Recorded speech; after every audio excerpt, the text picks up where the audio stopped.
ජීවිතේ හැමෝම අත්විඳින කවුරුත් කැමති නැති හැඟීමක් තමයි ප්‍රතික්ෂේපය.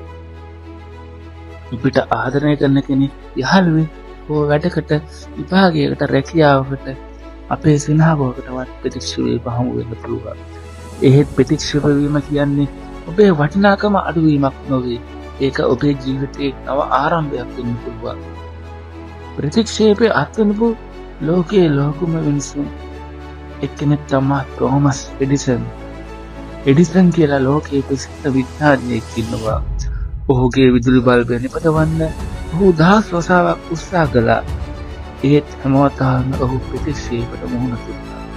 හැබැයි ඔහු කිව්වා මම අසාර්ථක වුණේ නෑ.